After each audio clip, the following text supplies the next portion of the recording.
ప్రేమ పెళ్లి పేరుతో కానిస్టేబుల్ మోసం చేయడంతో యువతి ఆత్మహత్యకు పాల్పడింది. ఈ ఘటన జోగులాంబ గద్వాల జిల్లా గట్టు పోలీస్ స్టేషన్ పరిధి చిన్నోనిపల్లిలో జరిగింది. గ్రామానికి చెందిన రఘునాథ్ గౌడ్, ఖమ్మం జిల్లాకు చెందిన ప్రియాంక గత కొన్ని రోజులుగా ప్రేమించుకుంటున్నారు. పెళ్లి చేసుకోమని ప్రియాంక ఒత్తిడి చేయడంతో ప్రియుడు ముఖం చాటేశాడు.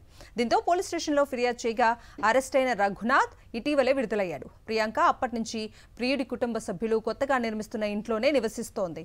మళ్లీ గొడవలు రావడంతో పురుగుల మందు తాగి ఆత్మహత్యకు పాల్పడింది. మందు ఆగింది, రోడ్డు మీద పడుకుని అనేసరికి పోలీసు వెళ్ళి వెంటనే ఆమె రాననగానే రిక్వెస్ట్ చేసి 188 అంబులెన్స్ ఎక్కించి ట్రీట్మెంట్ పర్పస్లో గద్వాల హాస్పిటల్కి తరలించడం జరిగింది.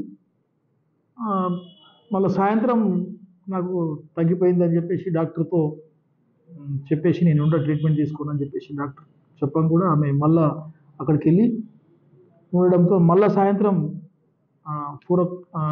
ఈవినింగ్ అవర్స్లో ఎక్కువైందని చెప్పి తెలిస్తే మళ్ళీ ఆమెను గద్వాల హాస్పిటల్ షిఫ్ట్ చేయడం జరిగింది.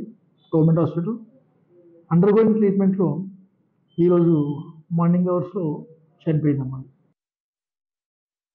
వీళ్ళు ఈ రఘు వాళ్ళ వదనలో వాళ్ళ చుట్టాలు వాళ్ళ మేనత్తలు వీళ్ళందరూ కలిసి నోట్లో ఎక్కువ మందు పోసి తాపించి చచ్చిపోయిన తిక్కబట్టిన తర్వాత అంబులెన్స్ ఫోన్ చేసి ఈ హాస్పిటల్లో మారేశారు. ఇది కేవలం గట్టి ఎస్ఐ గారు చేసిన పని.